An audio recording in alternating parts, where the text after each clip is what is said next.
وطبيب قلوبنا ومولانا أبي القاسم محمد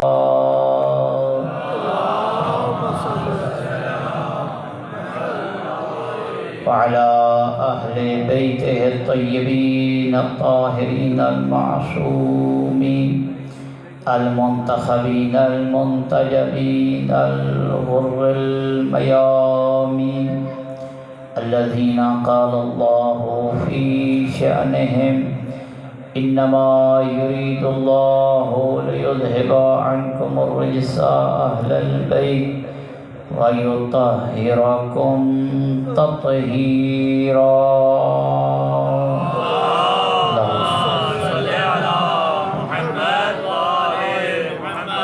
ورحمة الله على محبيهم ومواليهم وشيعتهم أجمعين ولعنة الله على أعدائهم ملعونين من يوم عداوتهم إلى قيام يوم الدين أما بعد فقد قال رسول الله صلى الله عليه وآله وسلم أحب الله من أحب حسينا بلند الصلوات اللهم صل على سامعین گرامی قدر موالیان حیدر کرار محبان اہل بیت اطہار پیغمبر گرامی قدر حضرت محمد مصطفیٰ صلی اللہ علیہ وآلہ وسلم کے اس فرمان ذیشان کے ذیل میں گفتگو جاری تھی، جس میں حضرت نے ارشاد فرمایا ہے کہ اے مسلمانوں، احب اللہ من احب حسینا، اللہ اسی کو چاہتا ہے جو حسین کو چاہے گا، جو حسین سے محبت کرے گا، جو حسین ابن علی سے عقیدت رکھے گا، جس کے دل میں عشق حسین ہوگا، اللہ اسی سے محبت کرے گا۔ تو لہٰذا انسان لاکھ اعمال صالحہ بجا لے آئے، لاکھ اعمال نیکی والے بجا لے آئے، جتنے بر اور نیکی کے احکام ہیں وہ بجا لے آئے، لیکن ان تمام اعمال صالحہ بجا لانے کے باوجود، نیکی کے کام کرنے کے باوجود اس کے دل میں محبت حسین ابن علی نہیں ہے، تو اللہ نہ فقط اس سے محبت نہیں کرے گا بلکہ وہ اللہ کا مبغوض ترین بندہ ہوگا، اللہ اس سے ناراض ہوگا، اس لیے کہ اللہ اس وقت کسی سے دوستی کرتا ہے، کسی سے محبت کرتا ہے۔ اس فرمان اور اس قسم کے دیگر بہت سارے فرامین جن کی روشنی میں یہ ثابت ہوتا ہے کہ پیغمبر اکرم نے فرمایا جب انسان کے دل میں حسین ابن علی کی محبت نہیں ہے، آل محمد کی محبت نہیں ہے، اس کو کوئی عمل صالح بھی فائدہ نہیں پہنچا سکتا۔ اور یہی وجہ ہے کہ حضرت امام موسیٰ کاظم علیہ السلام نے ارشاد فرمایا کہ ولایتنا اہل البیت ولایت علی ابن ابی طالب مکتوبۃ فی کل صحیفۃ من صحف الانبیاء، فرمایا ہم آل محمد کی ولایت کا جو الہی پیغام ہے یہ فقط ایک کتاب یا ایک اللہ کی آسمانی کتاب میں نہیں آیا، بلکہ اللہ کے تمام انبیاء پہ نازل ہونے والے صحیفوں میں یہ لکھی ہوئی ہے۔ اور اسی طرح حضرت نے یہ بھی ارشاد فرمایا، ساتویں امام کا فرمان ہے، یہ محبت حسین ابن علی کے ضمن میں عرض کروں کہ محور محبت کردگار، مرکزی محبت کردگار، اس کا مرکز محبت حسین ابن علی ہے۔ ساتویں امام نے ارشاد فرمایا انسان اگر ساری زندگی سجدے کرتا رہے ساری زندگی سجدہ کرے۔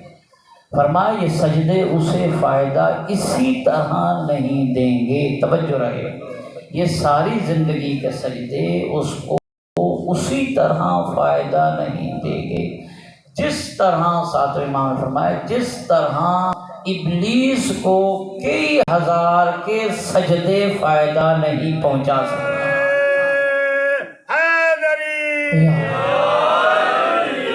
پوچھا مولا کیوں؟ فرمایا اس لیے کہ جب تک ابلیس وہ سجدہ نہیں کرے گا جس کا اس نے انکار کیا تھا، تب تک اس کو کئی ہزار سالوں پہ محیط سجدے اسے فائدہ نہیں دیں گے۔ آئیے اب تاریخ میں جاتے ہیں، قرآن مجید کی اس آیت کی بھی وہاں جا کے ہمیں تشریح اور تفسیر ملتی ہے کہ وہ کون سا گناہ تھا جس گناہ کی وجہ سے، جس سجدے کے انکار کی وجہ سے ابلیس راندہ درگاہ الہی بنا۔ وہ کون سا گناہ تھا؟ قرآن کے سارے مفسرین مترجمین نے یہ لکھا ہے کہ جب آدم صفی اللہ کو ابلیس نے سجدہ نہیں کیا تب اس کے سارے سجدے رہگاں ہو گئے اور قیامت تک کے لیے یہ مردود اور لعنت کا مستحق بنا۔ مسلمانوں، جو ابلیس آدم صفی اللہ کو سجدہ نہ کرنے کی وجہ سے راندہ درگاہ الہی بن سکتا ہے، پھر منکر علی ولی اللہ کیسے جنت میں جا سکتا ہے؟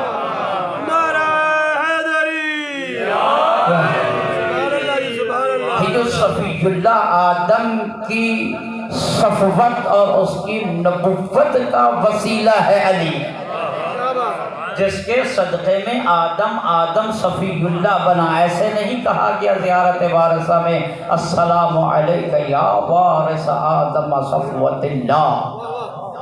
آدم جسے اللہ نے صفوہ منتخب کیا تھا، نبی بنایا تھا، حسین اس انتخاب کا وارث ہے۔ تو جو ایک سجدہ ابلیس کے ایک سجدہ کے بارے میں ملتا ہے، جب وہ کرتا تھا کئی سو سال تک اس کا سجدہ ایک چلتا رہتا تھا۔ کئی سو سال تک ایک سجدے پہ اس کا سجدہ محیط، ایک سجدہ کئی سو سال پہ محیط ہوتا تھا۔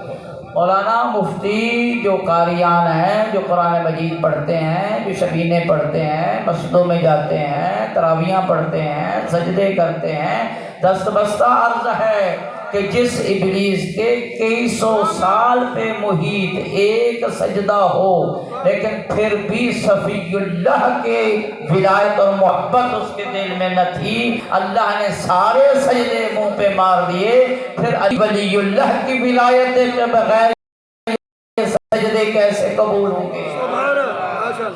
یہ چیز اٹل ہے، طے ہے کہ عبادات کی قبولیت کا دار و مدار ولایت اہل اللہ، تمام اعمال کی قبولیت کا دار و مدار حضرت امام جعفر صادق علیہ السلام نے ارشاد فرمایا،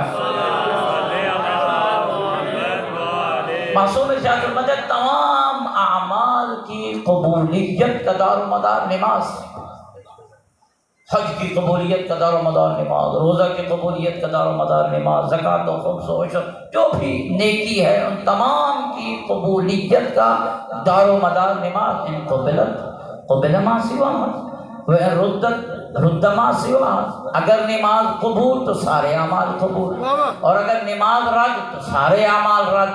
تمام اعمال کی قبولیت کا مرکز اور محور نماز۔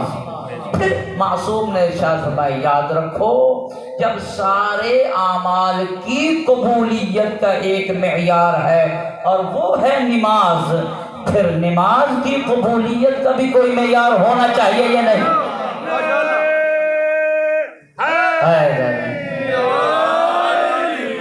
کا مولا یقیناً اس کی بھی قبولیت کا معیار ہونا چاہیے۔ پھر حضرت نے ارشاد فرمایا، سنو سارے اعمال کی قبولیت کا معیار ہے نماز، اور نماز کی قبولیت کا معیار یہ ہے کہ پڑھنے والے کے دل میں ہم آل محمد کی ولایت ہو۔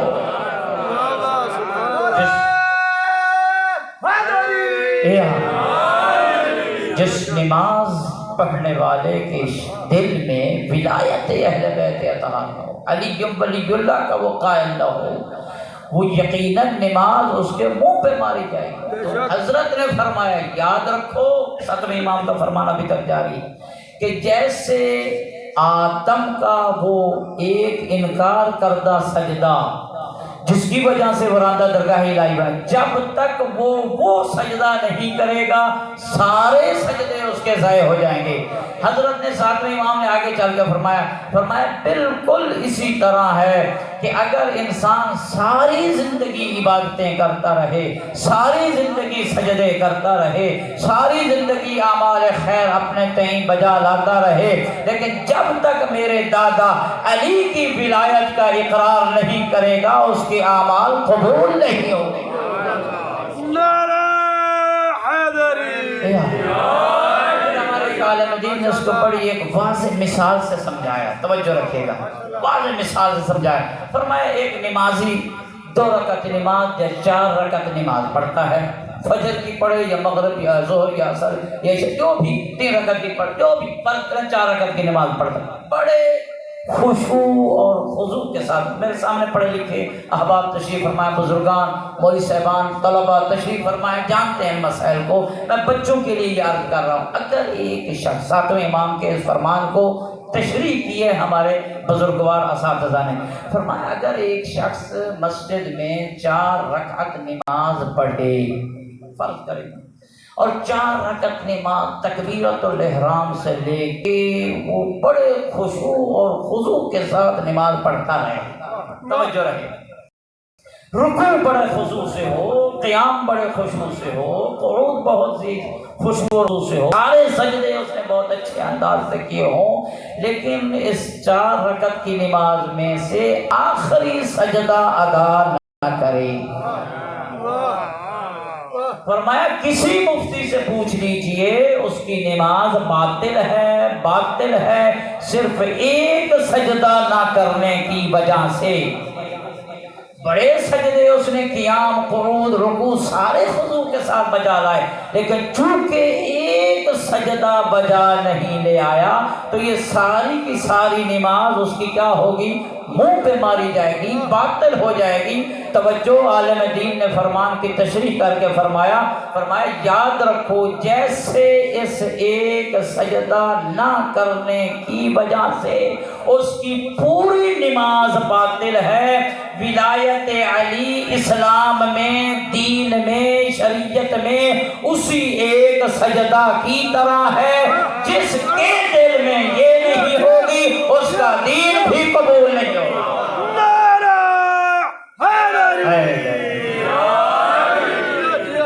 لہذا دین اسلام کا مرکز اور محور تو محبت حسین ابن علی ہے۔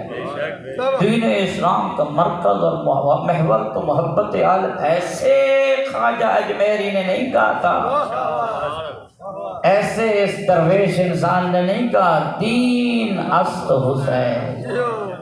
حسین دنیا والوں، حسین دیندار نہیں، دیندار میں اور آپ ہیں، حسین عین دین ہے، جو حسین کی اتباع کرتا جائے گا وہی دیندار بنتا جائے گا۔ میری دینداری اور ہے، لیکن حسین کی دینداری اس درجہ پر ہے، وہ عین دین ہے، عین۔ میرے عزیزوں میں کہا کرتا ہوں، 2 رتبے ہیں، 2 رتبے، 2 منزلتیں ہیں۔ کتنی منزلیں ہیں؟ 2۔ ایک جو سارے مسلمان اپنے آپ کو کہتے ہیں کہ کیا ہے 2 رتبے 2 منزلیں، ایک ہے ایمان اور ایک ہے دین۔ توجہ، ایک ہے ایمان اور ایک ہے دین۔ سارے مسلمان یہ کہتے ہیں میں بڑا با ایمان، میں کوئی بے ایمان ہوں، میں ایمان والا، تو بے ایمان ہے، میں بڑا با ایمان، میں ایمان والا۔ سارے کہتے ہیں اے ایمان والو، قرآن مجید کی جتنی بھی آیت، یا ایھا الذین آمنو، اے ایمان والو، اے ایمان والو، سارے اپنی طرف پلٹاتے ہیں، کہتے ہیں اس سے مراد ہمارا فرقہ ہے، دوسرا کہتے ہیں اس سے مراد ہمارا مکتب ہے۔ ایک ہے ایمان، تو ہم سب کہتے ہیں ہم بڑے ایماندار ہیں، ہم صاحبان ایمان، اور ایک ہے دین۔ اور ہم سب کہتے ہیں کہ ہم دیندار ہیں، ہم دین والے ہیں۔ آئیے سب سے پہلے با ایمان، ایمان والا اور دیندار، دین والا بننے سے پہلے پوچھیں تو صحیح، خود ایمان کیا ہے، خود دین کیا ہے۔ عزیزو، ایمان والا بننا اور ہے، دین والا بننا اور ہے۔ خود ایمان کیا ہے؟ جنگ خندق کی طرف جب حسین کے بابا علی کو رسول بھیج رہے تھے، جو تمغہ عطا فرمایا تھا، فرمایا تھا ایھا الناس انظروا قد برز الایمان کلہ الی الکفر کلہ۔ یاد رکھنا، آج ابو طالب کا بیٹا بن کے نہیں جا رہا، آج محمد کا بھائی بن کے نہیں جا رہا، آج قریش کا ایک فرد بن کے نہیں جا رہا، اور نہ آج ایک عام مومن بن کے جا رہا ہے، بلکہ آج برز الایمان کلہ الی الکفر کلہ، آج سارا کا سارا مجسم ایمان بن کے جا رہا ہے۔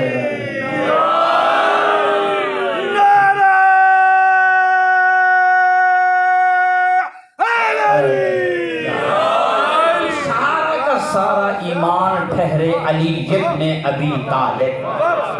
امیر المؤمنین بھی ہیں علی، یہ بھی ایک بڑا لقب ہے، امیر المؤمنین۔ میں سمجھتا ہوں اس سے بھی بڑا لقب یہ ہے کہ علی عین ایمان ہے، علی ایمان کی مجسم تصویر ہے۔ اب پتہ چلا جو اس کے اندر آتا جائے گا وہی مومن بنتا جائے گا۔ تو ایمان ہے علی، اور دوسرا عنوان، دوسری منزلت ہے دین، اور وہ اجمیری نے بتا دیا کہ دین ہے حسین۔ بس مسلمان تیرے سامنے دو ہی راستے ہیں، ایک ہے ایمان اور اس کے ساتھ ہے دین۔ یہ دونوں تب مکمل ہوتے ہیں جب علی سے محبت ہوگی تو صاحب ایمان بنے گا، حسین سے محبت ہوگی تو دیندار بنے گا۔ اگر علی سے بغض ہوگا بے ایمان، حسین سے نفرت تو بے دین۔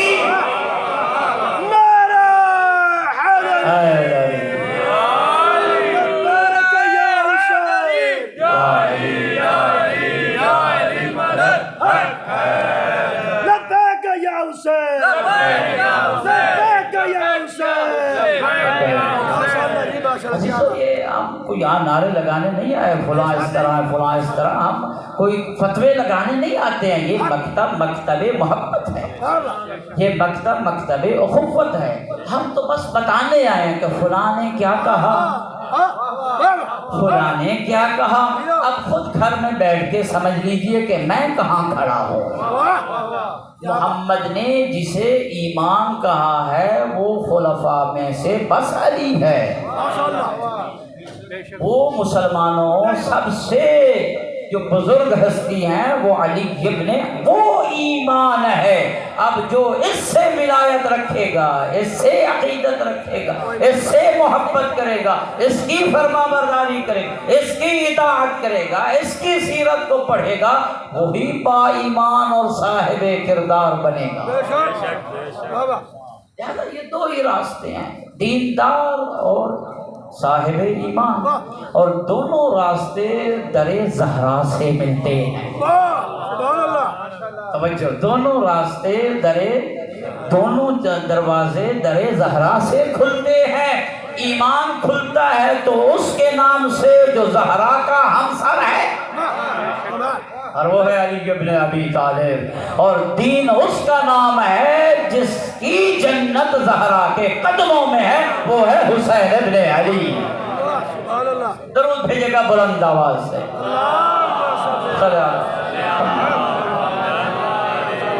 شیعہ سے مکتب سے تعلق ہے تیرا، ایسے مذہب سے تیرا تعلق ہے جس کے امام علم رکھتے ہیں۔ گزشتہ کئی دنوں سے علم کے بارے میں گفتگو ہے نا، علم رکھتے ہیں، اور امامت کی علامات میں سے جو دیگر بعض علامات رہ گئی ہیں جو میں نے عرض نہیں کی، ان میں ایک علامت یہ ہے کہ امام وہ ہوتا ہے جس کے پاس ایک صحیفہ ہوتا ہے جس کو مصحف فاطمہ کہتے ہیں۔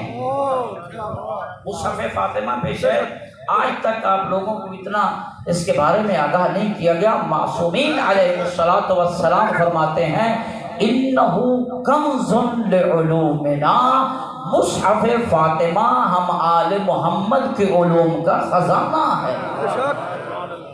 مصحف فاطمہ ہم آل محمد کے علوم کا خزانہ ہے، اور یہیں سے توجہ، یہیں سے حضرت امام حسن عسکری علیہ السلام کی اس حدیث کی سمجھ آتی ہے۔ درود بھیجیے گا بلند آواز سے۔ لیکن یہ معرفت کی مجلسیں ہوتی ہیں نا، کچھ لے کے جانے کی۔ کل سڑک پہ کنارے پہ آپ کو کوئی پوچھ لے آپ کے یہاں ایک علیحدہ قرآن ہے، ہمارا اور قرآن ہے، آپ کہہ سکتے ہیں نہیں، ہمارا وہی ایک ہی قرآن ہے، ہمارے پاس کوئی اور قرآن نہیں۔ مصحف فاطمہ کیا ہے آپ اسے بتا سکتے۔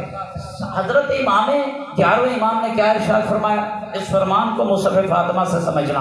حضرت نے ارشاد فرمایا نحن حجج اللہ علی الخلق وجدتنا فاطمہ حجت اللہ علینا۔ کیا کمال، کیا عظمت کی مالکہ ہے سیدہ زہرا سلام اللہ علیہ۔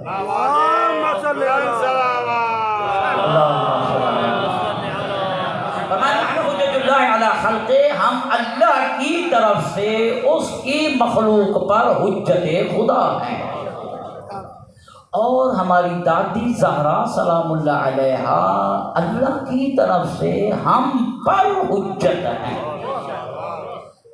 جو ساری کائنات پہ حجت ہوں وہ ہیں امام معصوم، جن امام معصوم پہ حجت ہو وہ ہے زہرا بتول۔ تو یہ جو ائمہ حجت ہے ہم پر، کیا مطلب؟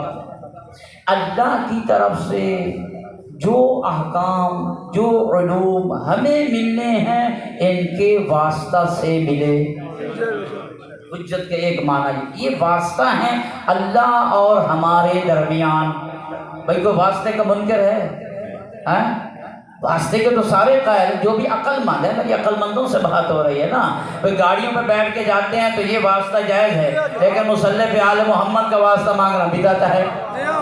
ایک ہمارے مولانا جا رہے تھے مناظرہ کرنے کے لیے، اچھا نہیں ہے ان کا نام لیا جائے، تو ان کے ساتھ ایک اور مولانا بھی دوسرے جا رہے تھے مناظرہ۔ اس راستے میں بات ہو گئی کہ واسطہ ہے ہی نہیں ہے، وسیلہ ہے ہی نہیں ہے، تو انہوں نے ڈرائیور کو ڈرائیور کو روک کے کہا، مولانا ڈرائیور کو کہا اس مولانا کو اترنا ہے۔ میں نے کہا مجھے کیوں اترنا ہے؟ کہا مشرک بن کے جا رہے ہو، مومن بن کے جاؤ، گاڑی کو وسیلہ بنا کے جا رہے ہو، اپنے آپ جاؤ، اڑو، جو بھی کرو، گاڑی پہ بیٹھ کے جانا یہ وسیلہ ہے اور یہ شرک ہے۔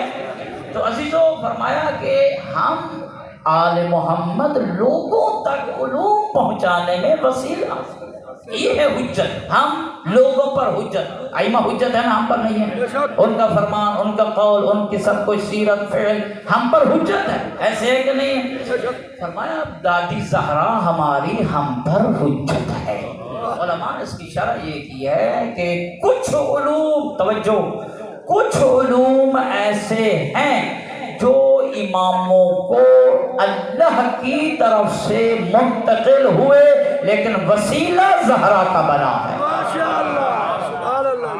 عظمت زہرا کتنی ہے، کتنا مقام ہے جناب سید زہرا سلام اللہ علیہا کا، کہ وہ وسیلہ بن رہے ہیں ان آل محمد کے علوم کا۔ اور اس لیے معصومین نے ارشاد فرمایا کہ مصحف فاطمہ انہ کنز لعلومنا، یہ ہم آل محمد کی علوم کا خزانہ ہے۔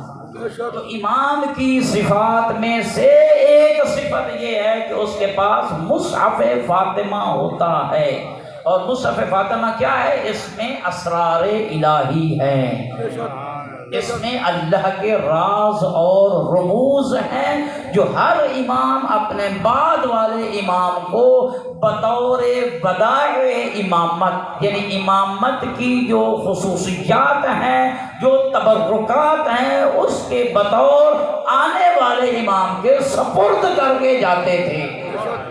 جیسے کہ حضرت امام محمد باقر علیہ السلام نے ارشاد فرمایا ما مات منا، ہم میں سے کوئی امام اس وقت تک اس دنیا سے گیا ہی نہیں ہے ظاہری طور پہ، حتی قبض بیدہ مصحف فاطمہ، یہاں تک کہ اپنے سے پہلے والے امام کے ذریعے سے مصحف فاطمہ اسے سپرد نہ ہو گیا ہو۔ دنیا والوں فاطمہ وہ ہے جو محور اور مرکز امامت الہیہ ہے۔ جب تک یہ مصحف فاطمہ امام کے سپرد نہیں ہوتا اس وقت تک پہلا امام جاتا نہیں ہے۔ پوچھا گیا ایک امام سے کہ حضرت امام جعفر صادق علیہ السلام سے پوچھا گیا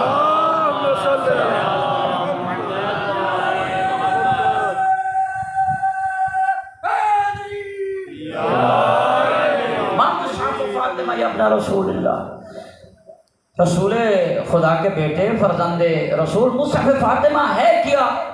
فرمایا مصحف فاطمہ میں اللہ رب العزت نے وہ علوم بیان فرمائے ہیں جو ڈائریکٹ جبرائیل لے کر آتا تھا، اور سیدہ زہرا سلام اللہ علیہا پہ وہ علوم آتے تھے، اور بی بی تملئ هذه العلوم لعلی ابن ابی طالب، اور بی بی علی کو کہتے تھے کہ انہیں لکھو، علی انہیں لکھتے تھے، زہرا لکھواتی تھی وہ علوم۔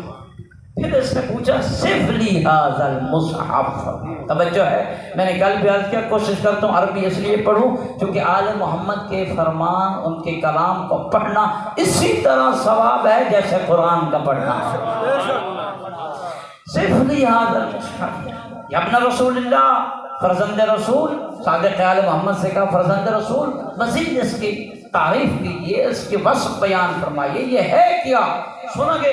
فرمایا انہو، فرمایا کہ یہ مصحف فاطمہ وہ مصحف فاطمہ ہے کہ جس کے دونوں طرفوں سے جو جلد ہے نا، انہو من زبرجدتین، یہ جو دونوں جلدیں ہیں نا یہ زبرجد سے چمکتی دمکتی ہوئی ہیں، ہوتی ہے زبرجد، اس کی یہ بنی ہوئی ہے، اس کی کیا ہے؟ جلدیں ہیں۔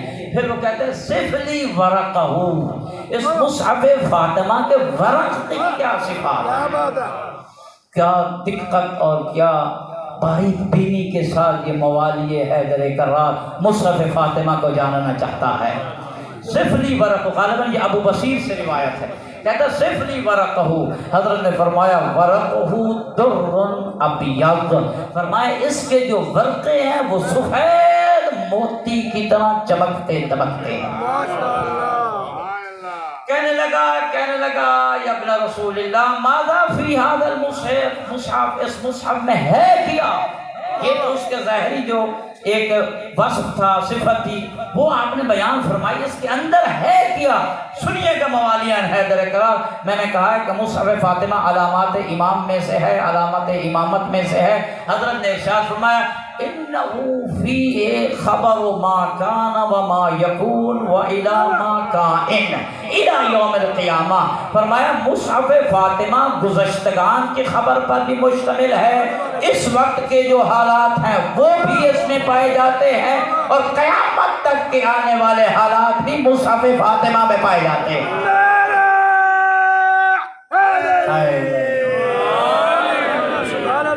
اور بیان فرمائیے یا اپنا رسول اللہ، اور اس میں کیا فرمایا انہو فی خبر سماء و سماء و ارض، فرمایا اس مصحف فاطمہ ایک ایک آسمان کی خبریں پائی جاتی ہیں، کون مخلوق کس آسمان پہ رہ رہی ہے، کون فرشتہ کس آسمان پہ رہ رہا ہے، کون کس حالت میں رہ رہا ہے، کون کب خلق ہوا، کون کیا کر رہا ہے۔ تبھی تو معراج کی روایت اس وقت میری آنکھوں سے گزر رہی ہے کہ جب رسول اللہ معراج کر کے آئے، زمین پہ آئے، اور ساتوں آسمانوں کے فرشتوں کے سلام علی کو دیے کہ میں ساتوں آسمان پہ گیا، سارے آسمان نے تجھ پہ سلام بھیجا۔ توجہ سے سنیے گا، ٹیپو سلطان پور کے موالیان حیدر کرار مصحف فاطمہ میں ایک ایک آسمان کے واقعات ہیں، آسمان کے نام نہیں ہیں، آسمان پہ بسنے والوں کے واقعات ہیں۔ تو اس کی روشنی میں عرض کر رہا ہوں، جیسے رسول اللہ نے سلام دیے، فرشتے سلام بھیج رہے تھے، رسول اللہ نے ایسے کہا کہ فرشتے علی تجھ پہ سلام بھیج رہے تھے۔ روایت میں یہ ملتا ہے علی ولی نے ایک ایک کا نام لے کے پوچھا، جبرائیل کا کیا حال ہے، اسرائیل کا کیا حال ہے، اسرافیل کا کیا حال ہے، جبرائیل کا کیا حال ہے، ایک ایک کا نام لے کے پوچھا۔ وہ محمد رسول اللہ نے کہا علی تو ایسے نام لے کے پوچھ رہا ہے جیسے روزانہ تیری خدمت میں آتے ہو.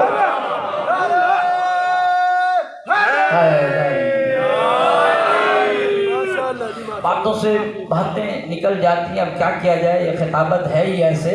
ایک مفاخرہ میری آنکھوں کے سامنے آ گیا. مولا کائنات اور بی بی زہرا سلام اللہ علیہ کا آپس میں مفاخرہ ہوا. بس اس کے ایک جملہ عرض کروں گا, یعنی فرشتوں کے حوالے سے آپس میں مقابلہ ہوتا رہتا تھا. کبھی مولا حسین کا علی کے ساتھ ہوا, کبھی بی بی کا علی کے ساتھ ہوا, لیکن ہوتا رسول کے مقابل رسول کے سامنے تھا. تو ایک دن ان کا آپس میں مفاخرہ مقابلہ ہوا رسول کے سامنے. تو علی نے اپنے فضائل بیان کیے, فضائل بہت بڑا لمبا مفاخرہ. انشاءاللہ کبھی ایام فاطمیہ میں موقع ملا تو عرض کروں گا. تو علی نے ایک جملہ ارشاد فرمایا زہرا کو خطاب کرتے ہوئے کہ مجھ میں یہ فضیلت ہے, یہ فضیلت ہے, یہ فضیلت ہے. یعصوب الدین امیر المومنین امام المتقین, یہ فضائل آپ نے سنے ہوئے. تو علی نے ایک جملہ ارشاد فرمایا زہرا مجھ سے مقابلہ نہ کر, میں وہ ہوں قد خدمنی جبرائیل, جس کی خدمت جبرائیل نے کی ہے. جیسے علی نے مفاخرہ عرض کر رہا ہوں, جیسے علی نے زہرا کو اپنا یہ مقام بتایا کہ میری جبرائیل نے خدمت کی ہے, زہرا نے کہا علی تیری جبرائیل نے خدمت کی ہے. انی قد خدمتنی الملائکۃ جیلا بعد جیل, میں وہ زہرا ہوں جس کی ملائکہ نسل در نسل خدمت کرتے رہے. نعرہ تکبیر, نعرہ رسالہ, نعرہ حیدری. خدمتنی الملائکۃ جیلا بعد جیل, میں وہ ہوں جس کی ملائکہ نسل در نسل خدمت کرتے ہیں. اس کا مطلب یہ ہے کہ ملائکہ کی نسلیں بھی ہیں اور ملائکہ کی نسلیں زہرا کے دروازہ پہ خدمت کرتی رہی. تو کہنے لگے مولا ابو بصیر کی روایت مصحف فاطمہ, اور اس میں کیا ہے, فیہ خبر ما کان وما یکون وما هو کائن الی یوم القیامہ, قیامت تک کے احوال ہیں اس میں. فیہ خبر سماء و سماء و خبر ارض و ارض, اس میں تو ساتوں طبقے ارض کی اور زمین کی خبریں پائی جاتی ہیں. ہے اور اس میں کیا سنو گے کیا فرمایا, فرمایا فیہ عدد اسماء, فیہ عدد من ارسل اللہ من النبیین والمرسلین الی الناس, اس میں اللہ نے تمام انبیاء اور رسولوں کے نام لکھے ہیں. کون کب نبی بنا, کون کس علاقے کا نبی بنا, کون کس وقت نبی بنا, کون کس امت کے لیے نبی بنا, یہ اس میں ہے. لیکن ایک سوال میں ادنا سا طالب علم کر کے چھوڑ کے جا رہا ہوں, مجھے علماء سے پوچھوا کے بتائیے گا. مصحف فاطمہ میں معصوم فرما رہے ہیں کہ ایک ایک نبی کے نام ہیں, کون کب نبی بنا, کون کس وقت نبی بنا, کس امت کے لیے نبی بنا. سوال یہ ہے کیا آل محمد کو نبیوں کے فقط نام بتانے تھے یا کوئی اور سلسلہ بھی انبیاء کا اماموں کے ساتھ تھا؟ بس اتنا ہی چھوڑ کے جا رہا ہوں کہ وہ جو کار نبوت ہوتے تھے, وہ جو کار رسالت ہوتے تھے, وہ کار نبوت چلتے تب تھے جب آل محمد کا وسیلہ بناتے تھے.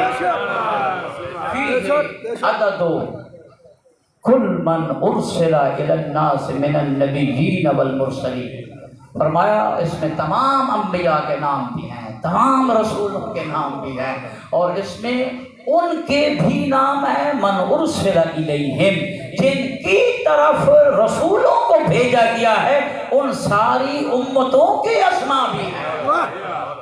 اور مولا اس میں کیا ہے سنو گے, حضرت نے ارشاد فرمایا اس میں تکبیر, اللہ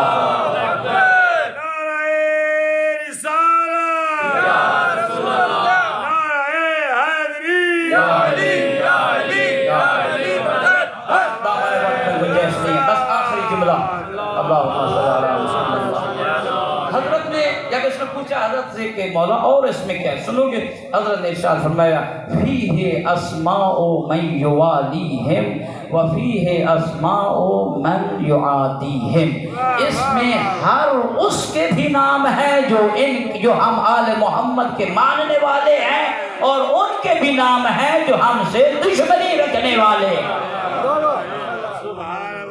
مصحف فاطمہ میں میرے پکڑا دوں موبائل ہے تو ٹائم دیکھنا ہے۔ بلند سلام اللہم صلی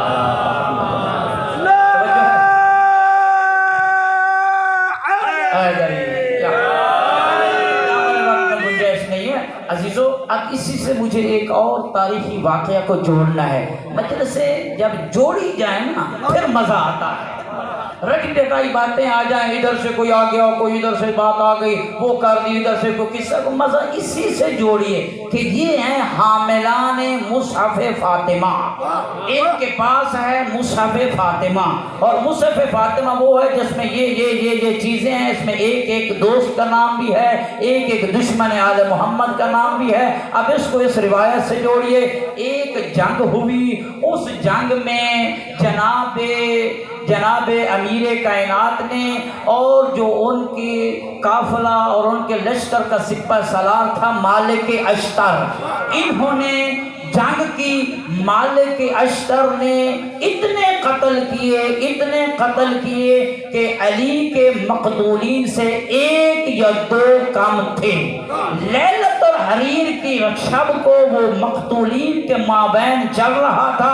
توجہ سے سنیے گا، قیمتی جوہر دے کے جا رہا ہوں۔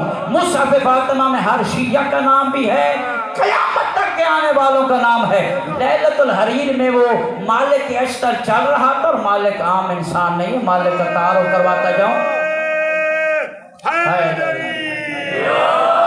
مالک وہ ہے، مالک کے بارے میں امیر کائنات نے فرمایا انہو لہو منزلۃ منی کمنزلتی عند الرسول، مالک کی مقام اور منزلت میرے نزدیک ایسے ہے جیسے میرا مقام رسول کے ہاں تھا۔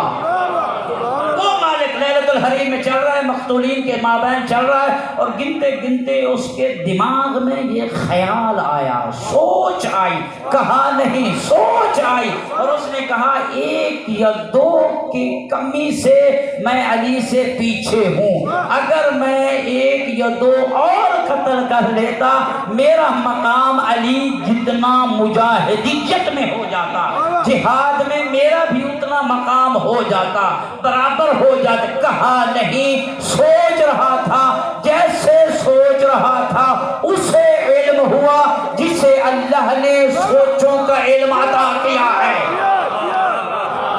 علی ولی کا اس کے شانے پہ ہاتھ آیا، رات کی تاریکی میں اس نے مڑ کر دیکھا، کس کا ہاتھ ہے؟ کہا اسی کا ہاتھ ہے جس کی برابری کا سوچ رہا تھا۔ ہاتھ باندھ کے گئے۔ بس مصحف فاطمہ میں ہر شیعہ کا نام، ہر دشمن کا نام، ہر عدو کا نام، ہر ایک کا نام موجود ہے، روایتیں بڑی ہیں جو اس کی تائید کرتی ہیں۔ بس یہ آخری واقعہ، ہاتھ باندھ کے کہتا ہے مولا میں تو آپ کا نوکر ہوں، آپ کا خادم ہوں، بس ایسے ہی سوچ رہا تھا کہ یہ اگر ایک دو اور ہو جاتے ہم برابر ہو جاتے۔ حضرت نے ارشاد فرمایا اگر دو اور بھی ہو جاتے تب بھی تو میرے برابر نہ ہوتا۔ اس لیے کہنے لگا مولا کیوں؟ فرمایا اس لیے میں علی کی ذوالفقار جب چلتی ہے ساتوں پشتوں تک معائنہ کر کے چلتی ہے، کہیں اس کی نسل میں ہم آل محمد کا ماننے والا تو نہیں آ رہا۔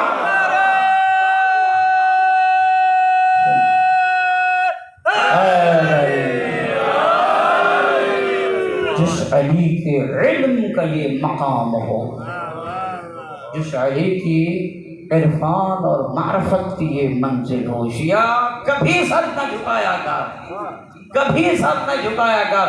تیرے جتنے بھی شہداء گزرے ہیں کربلا سے لے کے میثم تمار تک، میثم تمار سے مختار تک، مختار سے لے کے زمانے تک جتنے بھی شہداء آئے ہیں جب بھی شہادت دینے لگے ہیں سر بلند کر کے شہید ہوئے ہیں، اس لیے کہ ہم ان کو ماننے والے ہیں جو ہمیشہ سر بلند رکھتے ہیں، سر نگوں رکھنے والوں کے ہم ماننے والے نہیں۔ عزیزدارو کربلا میں حسین ابن علی نے بڑی عظیم قربانیاں پیش کی ہیں، بڑی عظیم قربانیاں پیش کی۔ ان قربانیوں میں سے یہ قربانی حسین ابن علی نے اپنے بھائی عباس کی قربانی پیش کی ہے۔ اجرکم اللہ، عباس اتنا با وفا اور وفادار۔ تاریخ میں ملتا ہے کہ شمر ملعون جب آیا نا، این بن اختنا، کہتا ہے کہ ہماری بہن، ہماری بیٹی کی اولاد کہاں ہے؟ جناب ام البنین شمر کے خاندان سے کچھ ان کا رشتہ تھا، بنی کلاب سے تھا۔ تو اس رشتے کو یاد دلا کے کہتا ہے این بن اختنا، پھر کہتا ہے این العباس اخوتہ، عباس اور اس کے بھائی کہاں گئے ہیں؟ جناب عباس اتنے باوفا تھے، اتنے باوفا تھے، چونکہ دشمن حسین تھا اس کو جواب تک نہیں دیا۔ سید الشہداء مولانا ارشاد فرمایا عباس اگرچہ یہ فاسق ہے، عجب ہو وَإِن كَانَ فَاسِقًا، جواب دو اگرچہ یہ فاسق ہی کیوں ہے۔ تو وہ شمر آ کے کہنے لگا عباس تجھے امان ہے، اپنے بھائیوں کو بھی ہٹا لے، انہیں بھی امان ہے، حسین کے اوپر اپنی جان قربان نہ کرو، آپ ہمارے رشتہ دار ہو، سنو گے ایسے بھائی باوفا ہونے چاہیے۔ عباس نے کہا خبردار یہ بات مت نہ کرنا، دوبارہ نہ کرنا، مت کرنا یہ بات، تجھے یہ کہتے ہوئے شرم نہیں آئی؟ مجھے امان ہے، فرزند زہرا کو امان نہیں ہے، فرزند زہرا کو امان نہیں ہے۔ عباس بڑا باوفا، میں کہا کرتا ہوں مجلسوں میں، عباس اسے کہتے ہیں، ایک ہے حسین اور ایک ہے عباس، ایک ہے حسن اور ایک ہے عباس۔ میں کبھی مقابلے نہیں کروائے ہیں، دست بستار اتنا کروں گا، حسنین، حسن اور حسین وہ ہیں جن کے کپڑے جنت سے آتے تھے، عباس وہ ہیں جن کی پوشاکیں زہرا سے حجرکم حجرکم۔ یہ ہے عباس، منزلت عباس تو سمجھ، منزلت عباس کو پہچان۔ عباس کے بارے میں شاید پہلے بھی میں نے عرض کیا تھا، اللہ نے اس کو وہ منزلت عطا کی ہے قیامت والے دن جنت میں، وہ منزلت عطا کی ہے۔ صادق آل محمد نے فرمایا یغبطہ الاولون والآخرون، جس پہ پہلے والے بھی رشک کریں گے بعد والے بھی رشک۔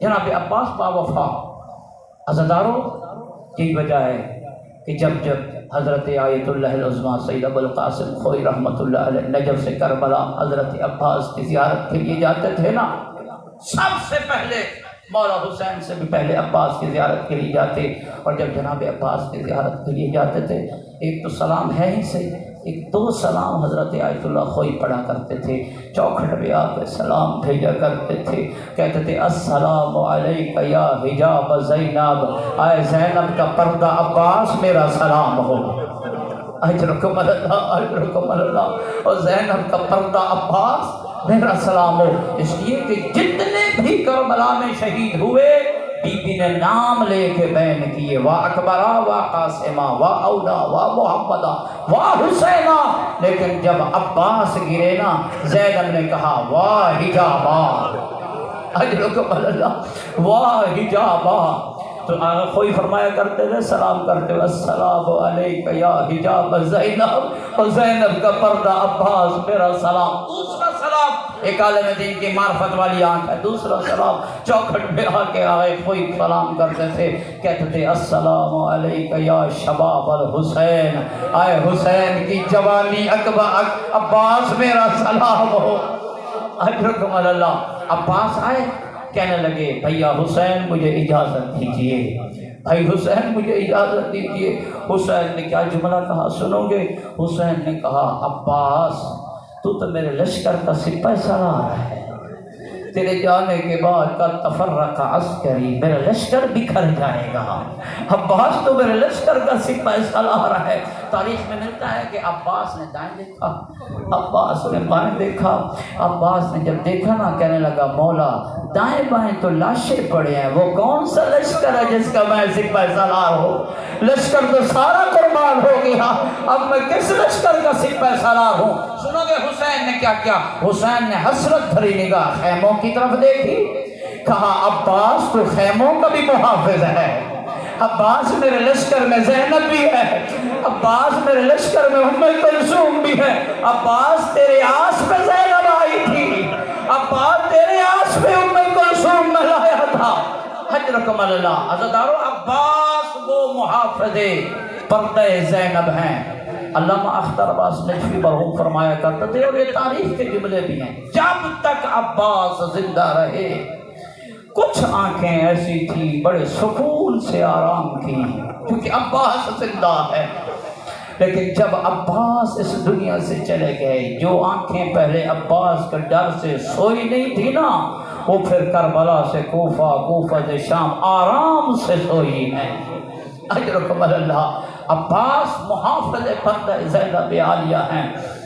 ایک روایت ہے کہ زینب عالیہ سے جب عباس اجازت لینے گئے نا، الوداع کرنے گئے، تاریخ میں ملتا ہے کہ خیموں میں جب گئے نا، زینب عالیہ کے سامنے خاک کربلا پہ عباس ایسے بیٹھ گئے زینب کے سامنے جیسے نمازی تشہد میں بیٹھ گئے۔ کہنے لگا آقا زادی مجھے اجازت دیجیے، میں الوداع کرنے آیا ہوں۔ زینب رونے لگ گئی، روتی روتی زینب عالیہ نے کہا میرے بابا نے سچ کہا تھا، اجرکم اللہ، میرے بابا نے سچ کہا تھا۔ عباس نے کہا بابا نے کیا کہا تھا؟ بابا کی کون سی بات یاد آ گئی؟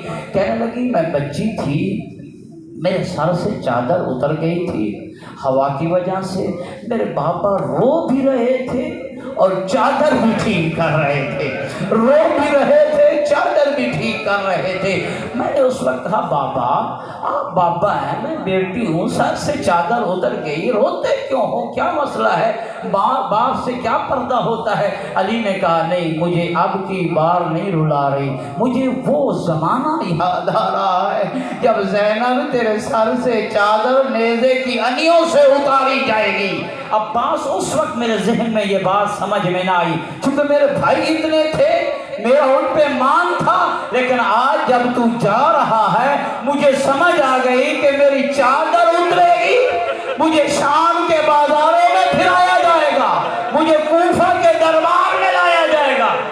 اجرکم اللہ۔ عزیزارو، جناب عباس الوداع کر کے جیسے آئے نا، باہر نکل رہے تھے، سکینہ خشک مشکیزہ اٹھا کے آئی، کہا چچا جا جو رہے ہو میرے اصغر کے لیے تھوڑا سا پانی لے کے آنا، میرے اصغر کے لیے تھوڑا سا پانی لے کے آنا۔ عباس نے کہا یہی کام کرنے جا رہا ہوں، پانی لے کے آؤں گا۔ عباس نے حسین سے اجازت لی، مارکر کی طرف گئے۔ بس عزیزارو چند روایتیں، جیسے نہر فرات کی طرف عباس گئے نا، اللہ آپ کو نہر القمی کی زیارت کروائے، جیسے عباس نہر القمی کی طرف گئے، ابن سعد ملعون نے کہا یہ علی نہیں لیکن علی کی طرح بہادر آ رہا ہے۔ ایک نہیں 4000 جنگجو سپاہیوں کو معین کیا، 4000 جنگجو ایک عباس سے لڑنے کے لیے آ رہے ہیں۔ عباس نے جنگ کی، تاریخ میں ملتا ہے قتل قتال الابطال، عباس نے بہادروں کی طرح جنگ کی۔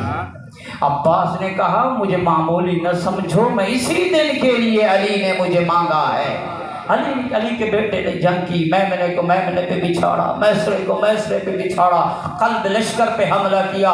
عباس حملے کرتے آ رہے ہیں، مشکیزے میں پانی بھرا، جیسے پانی مشکیزے میں لے کے خیموں کی طرف آنے لگے، ظالموں نے کہا اب عباس کی ہمیں اتنی ضرورت نہیں ہے، اس کا قتل ہونا اتنا ضروری نہیں ہے، یہ مشکیزہ خیموں میں نہ جائے۔ اجرکم اللہ۔ سارے تیر اندازوں کو کہا مشکیزے کا نشانہ بناؤ۔ ظالموں نے سب سے پہلے عباس کے دایاں بازو کو قلم کیا۔ عباس کا جب دایاں بازو قلم ہوا، عباس نے رجز پڑھ کے کہا ظالموں میرا دایاں بازو قلم کیا ہے، لیکن میں بائیں بازو کے ساتھ حسین سے دفاع کروں گا، حسین کے خیموں میں مشکیزہ پانی کا لے جاؤں گا۔ بائیں بازو میں مشکیزہ لگا، جب بایاں قلم ہوا ہر ممکن کوشش کی عباس نے مشکیزہ خیموں میں پہنچ جائے، مشکیزہ خیموں میں پہنچ جائے۔ خیموں میں حالت کیا تھی؟ سکینہ چھوٹے چھوٹے بچوں کو جام ہاتھ میں لے کے ان کو جمع کر کے کھڑی تھی، اور سکینہ یہ کہہ رہی تھی میرا چچا آ جائے سلامتی کے ساتھ، پہلے آپ کو پانی دوں گی، پہلے آپ کو پانی دوں گی، بس دعا مانگو میرا چچا سلامتی سے آ جائے، میرا عباس سلامتی سے آ جائے۔ عزاداروں جب ایک تیر انداز نے تیر مارا، مشکیزے میں تیر لگنا تھا، پانی بہ گیا، میں کہا کرتا ہوں یہ مشکیزے میں نہیں لگا، عباس کے سینے میں تیر لگا، پانی کا بہنا تھا۔ عزاداروں پھر عباس نے جنگ کرنا شروع کی، ایک ظالم نے آگے بڑھ کے عباس کے سر پہ تلوار کا وار کیا، سر 4 حصوں میں تقسیم ہو گیا۔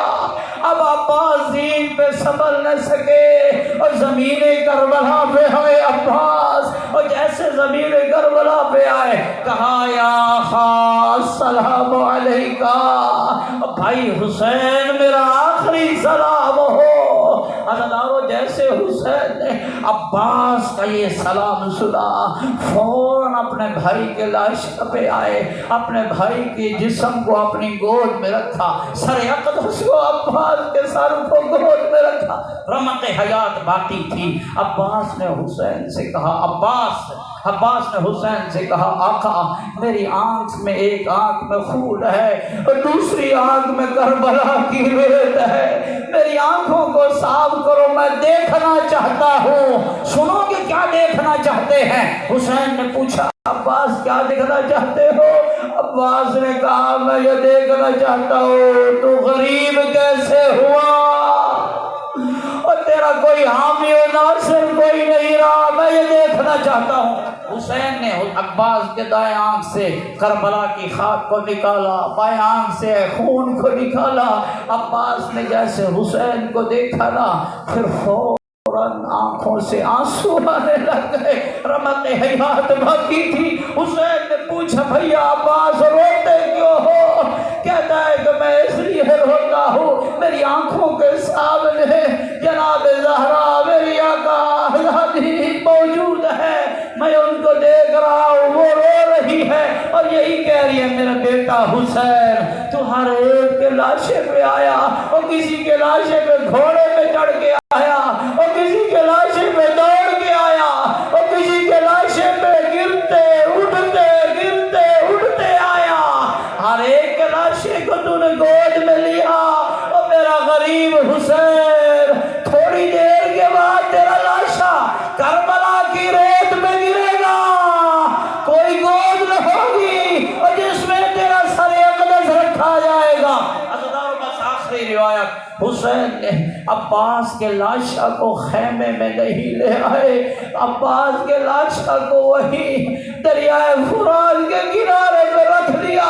آج تک آپ جاتے ہو گنج شہداء کا روزہ الگ، تنہا عباس کا روزہ الگ ہے، عباس الگ دفن ہوئے۔ وجہ کیا ہے؟ عباس کو گنج شہداء میں نہ لائے، عباس کو جہاں باقی لاشیں پڑے تھے نہ لائے۔